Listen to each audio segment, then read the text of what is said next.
Besides OBBB, what does the Senate really have to talk about what it's done in the last year and a half?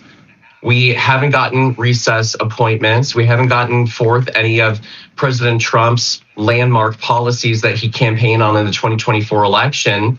We demand results, and the Senate does not deserve a 5-week, 37-day paid vacation. And quite frankly, Steve, let's be honest. If these senators go back to their home respective states, they're going to do more damage not having passed the Save America Act than if they stay in D.C., show the American people that they actually care about us, work through weekends, and do everything in their power to give us photo, voter ID, and proof of citizenship. And my warning to my fellow Republicans, Will, would be if we don't get this right, don't blame young people for being sympathetic to socialism. We've got to blame ourselves. And I think what is so unique and refreshing about Donald Trump's economic policies is that it's not the same old economic, ideas that you would have heard 30, 40 years ago. He's talking about rebuilding our industrial base, rebuilding the heartland, making our streets safer, making it possible for young people to afford to buy a home.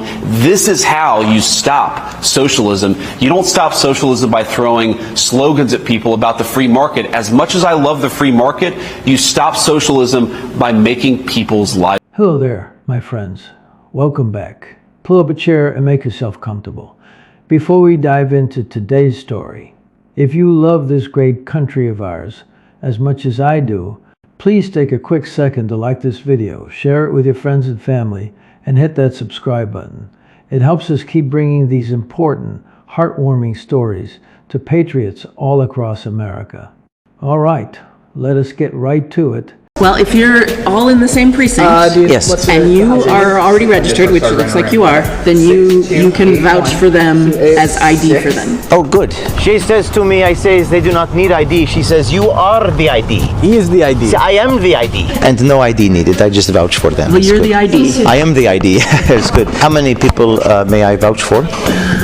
What is it? 8? I thought it was 6. 8. I can vouch for 8 people? Mm-hmm. 8 people, no ID. We come right back. Thank you. Most poll workers we visited were willing to let us vouch with no questions asked, even when presented with the most absurd situation imaginable, while other poll workers did take issue with our investigation, revealing their awareness that something about this vouching system. And now we have to pass the Save America Act to protect our sacred American elections. Have to pass it.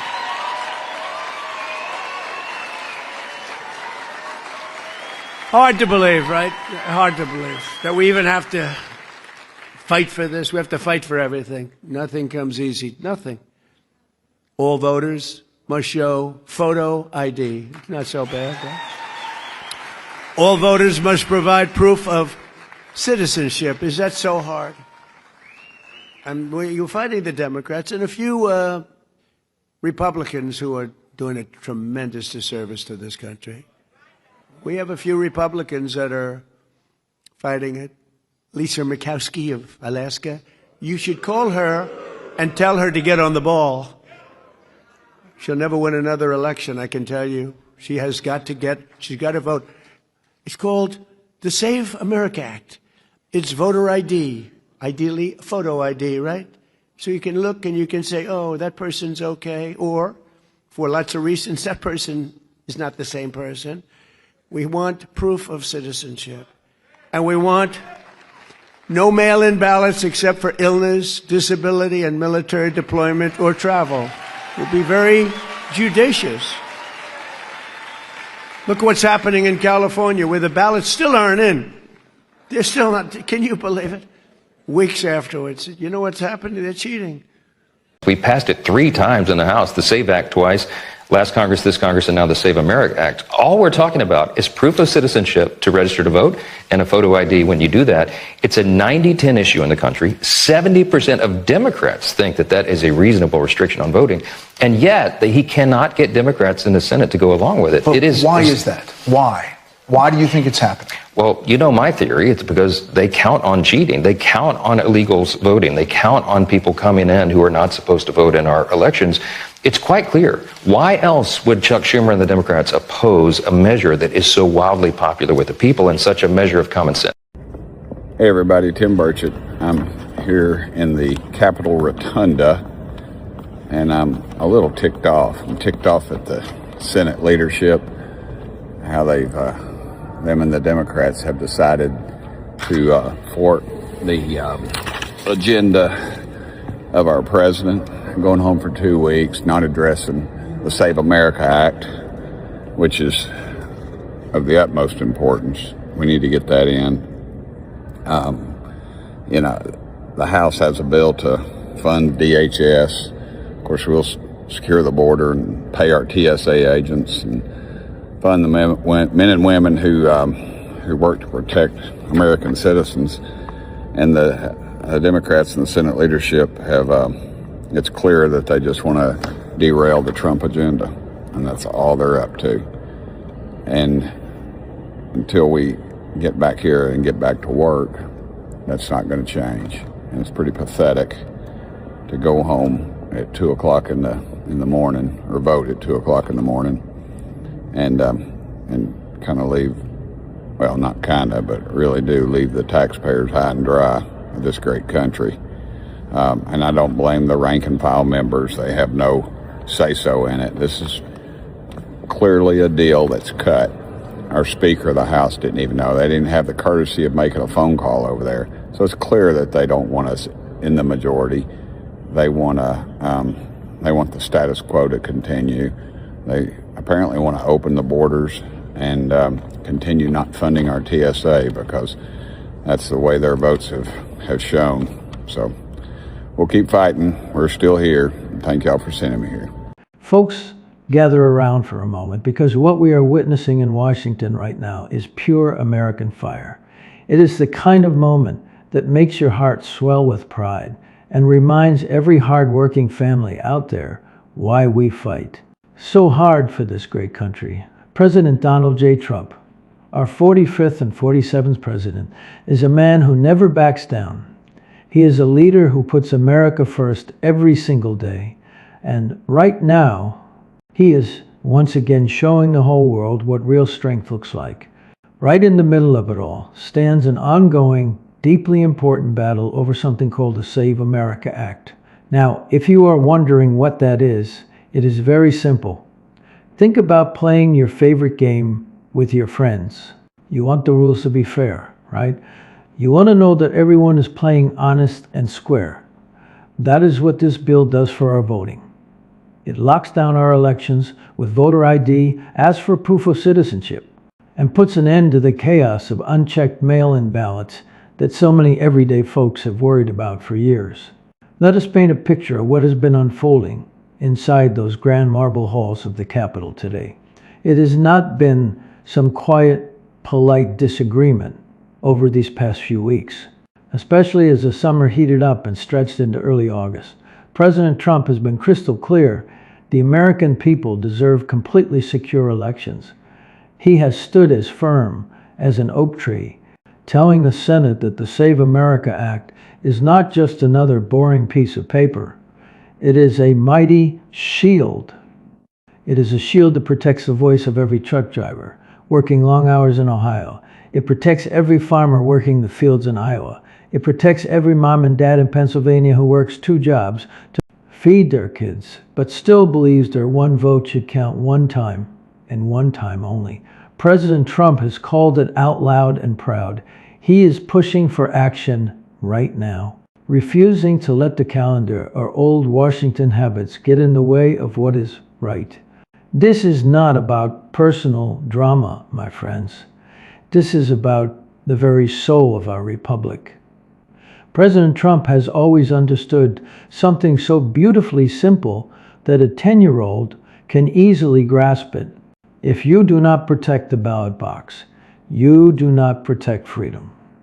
He lived it in 2016, when the people rose up against the elites, and in this second term, he is still fighting for those same exact values. He wants secure borders, strong families, fair elections, and a country that puts its own citizens first. Millions of Americans who stood in line for hours, who taught their kids to respect the flag, and who pray for this nation, they see this strong leadership and their hearts fill with hope once again. Well, we ought to be voting on it every week, and even if we can't get the whole thing passed, vote on parts of it. And I believe we ought to force people to talk. That's how the filibuster is supposed to work. And then when people are done talking, you vote. It only takes 50 votes. But that's not where we are. What we can do this week is we're going to have hopefully a reconciliation vote this week, which will get as much in the Save America Act in the reconciliation vote, which only takes Republican votes, and get that started this week. It won't be finished this week. Ron Johnson, the chair of the Budget Committee, and hopefully that's what we'll be doing all day Wednesday and all night Wednesday night to get everything we can in the Save America Act passed inside reconciliation, and then work with the White House to see what else they can do from an administrative standpoint. I think we ought to stay up here to get things done. I'm a business guy. I work 7 days a week. We're working 2.5 days a week. We're barely up here. We need to stick around and get stuff done. Senator Ritt Scott. I want to pivot to another hot issue, the Save America Act. I know you're pushing hard for that. There's a list of Republican senators who are on board with no recess this August until the Save America Act passes. I didn't see your name on the list. I know you've got to get back to Ohio. You're on the ballot in November, but you know more than I that voters really want this, as do you. Voters say that this may be one of their top issues. Are you going to join your name to that list and say, look, we got to get rid of the recess, we got to pass this? I've voted for it 6 times, and I'll be here if we vote on it in July, August, September, October, whatever it takes, I'll be here. I haven't missed a vote since I've been in the U.S. Senate. I have been leading the photo ID provision of this. My photo ID provision got 53 votes from every single Republican, but we couldn't get one Democrat to vote for it. The Democrats are the ones holding this up. Not a single Democrat believes in photo ID, even though their constituents certainly do. The American public supports this. Republicans are aligned in getting this done. The Senate, the House, the President, but we need Democrats to come on board if we're going to get the 60 votes we need to get this done.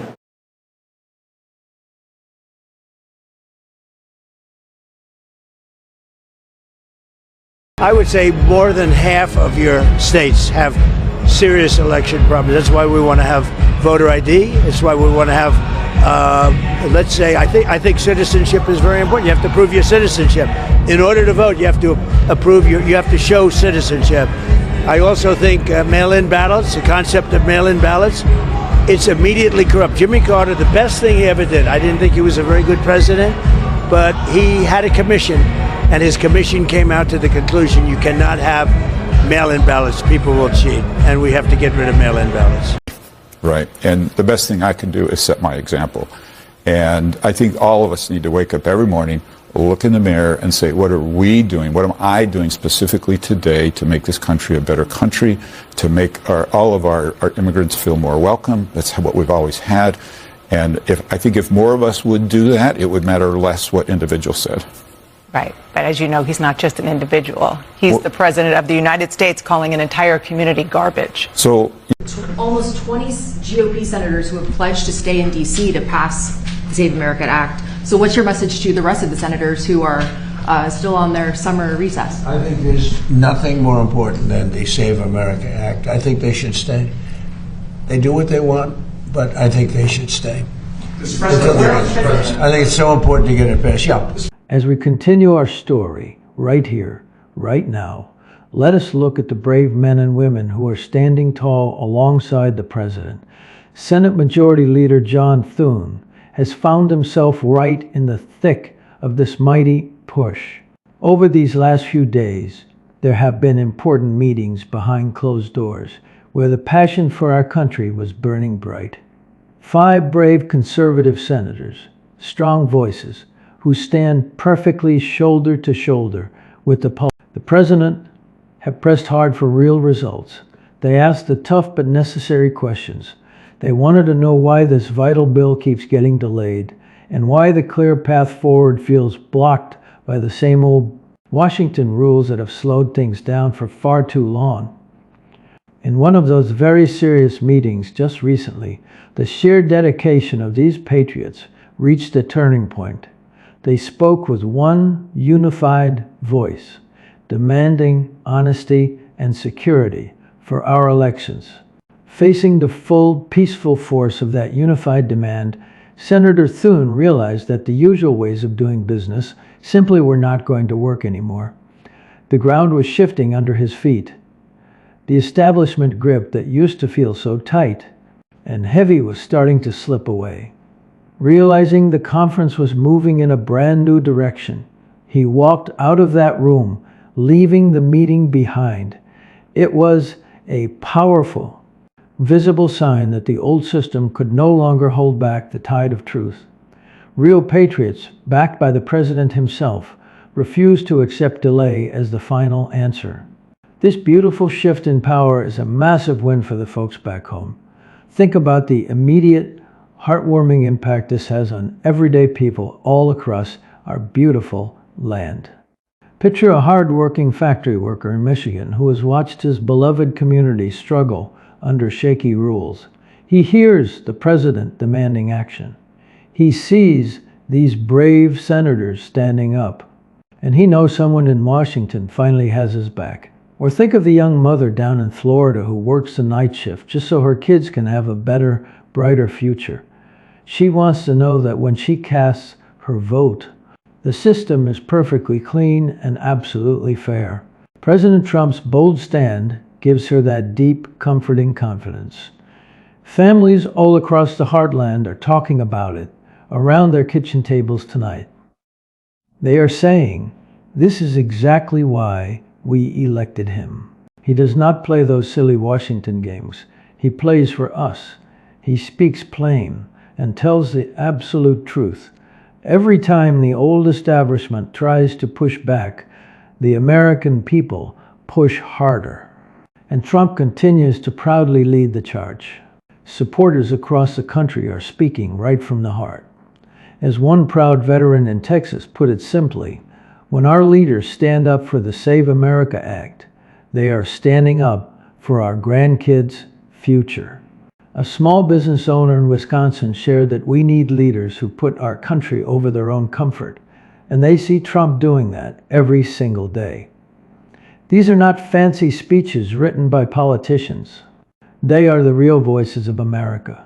This current fight over keeping our elections honest is just the next beautiful chapter in our great American story of courage, proving that power truly belongs to we, the people. As Cass just told you, it is hard to overstate the effectiveness of what we did in 2025.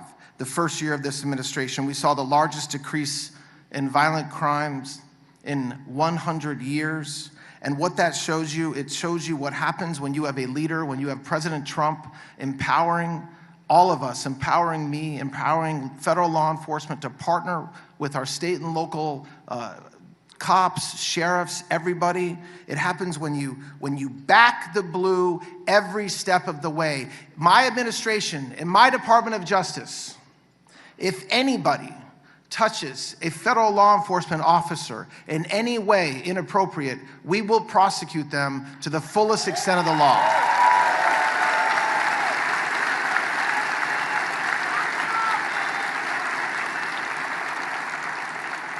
I was recently confirmed as Attorney General of the United States, and I will, thank you. And I am not taking my foot off the gas. I know that the men and women in law enforcement, many in this room, many behind me, they want to know that their leaders support them, and we do. They want to know that we support the work they're doing, the fact that they're sacrificing their lives, that they're missing holidays, they're missing weekends, they're missing dinners, so that we all can live in a safe community. And I will commit that I will hold every criminal accountable until every community in this country is as safe as Nassau County.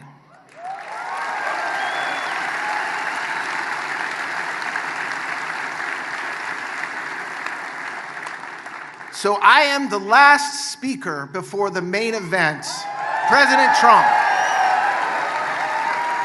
And I am thrilled and honored and humbled to be able to spend a few minutes with you today, but I know that you are not here to hear from me.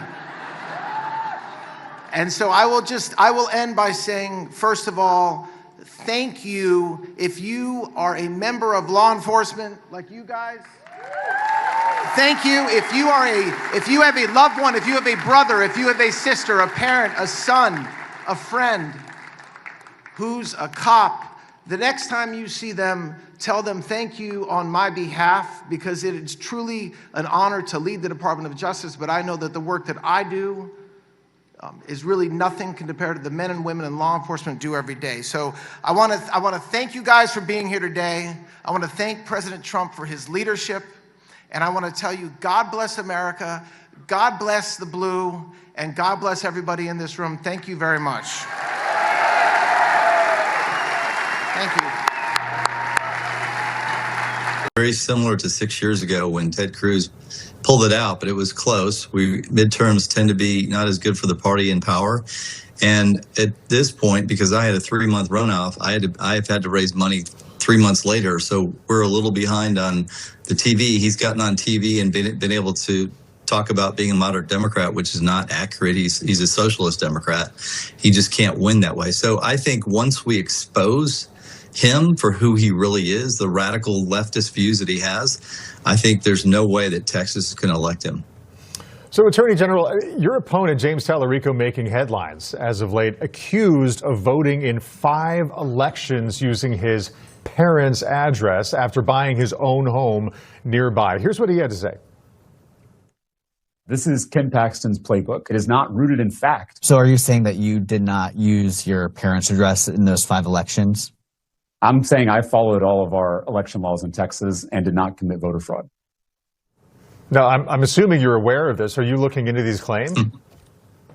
Well, look, this is up to other people to investigate, but it is questionable that he registered with his parents and then he ran actually in a different district. You're supposed to live in a district at least 12 months before you run. And he clearly moved into his parents' house after that 12-month period and filed in a different district.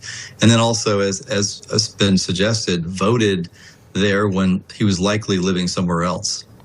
With all due respect to AG Paxton, I mean, when are you... But they've been replaced by a generation which is, by I think any reasonable standard, nuts. You know, the one Democratic candidate who said the other day, she never worries about getting a napkin. She just wipes her hands on the American flag. Do you know how many Americans believe that that's the flag that their relatives died for? Right. And the kind of offense it is to have her say things. And yet she's now become a typical Democrat. And that brings us right to this very moment, my friends. Because of that incredible courage, we are seeing a massive historic shift happening right before our very eyes. When Senator Thune left that room, it was not just the end of a meeting. It was the turning of a mighty page in our history books. Seeing the undeniable roaring strength of this America First movement, it became clear that the hard-working people of this country are demanding a brand new direction.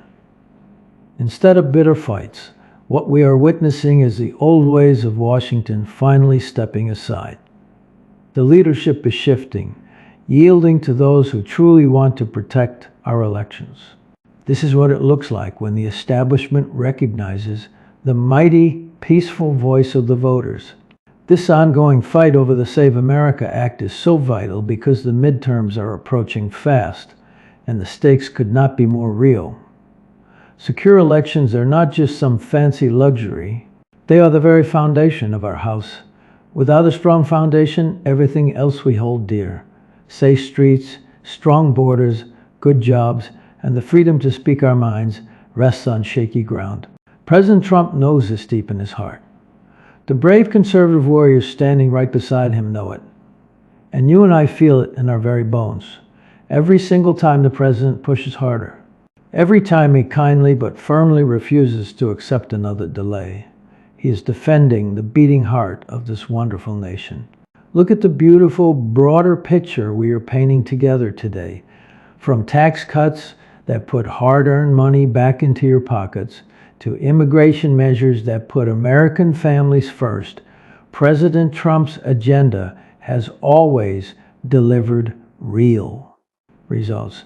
Even when the hill was steep to climb, this tension over the Save America Act is simply more proof that the good fight continues and that our 47th president remains the steady, caring hand guiding us forward. He has the grand vision, he has the quiet strength, and he has an unbreakable, loving bond with the everyday folks who put him there. As we sit here today, looking toward tomorrow, the message is clear and absolutely full of bright hope. The establishment may resist at times, and meetings may grow a little tense, but the America First movement does not break. It only grows, it inspires, it connects ordinary, good-hearted citizens to the highest offices of power. President Donald Trump is living proof that one man of courage, backed by millions of praying patriots, can shift the entire direction of history. This is what true winning looks like, folks. Not the fake kind that comes from empty political promises, but the real, lasting kind that comes from never, ever quitting the spirit of this country. The exact same spirit that built our towns and cities from the ground up is rising once again. Stay strong, stay proud, keep believing, because with President Trump at the helm and our precious America First values leading the way, the best days for this great nation are still ahead of us. God bless you, and God bless the United States of America. Well, my friends, it has been an absolute honor sharing this time with you on American News Today. If this message filled your heart with hope and made you proud of our great country, I kindly ask that you subscribe to our channel. Give this video a big thumbs up and share it with your family, friends, and neighbors. Together, we can keep spreading the good word and shining a light on the truth. Until next time, take care of each other and keep the faith.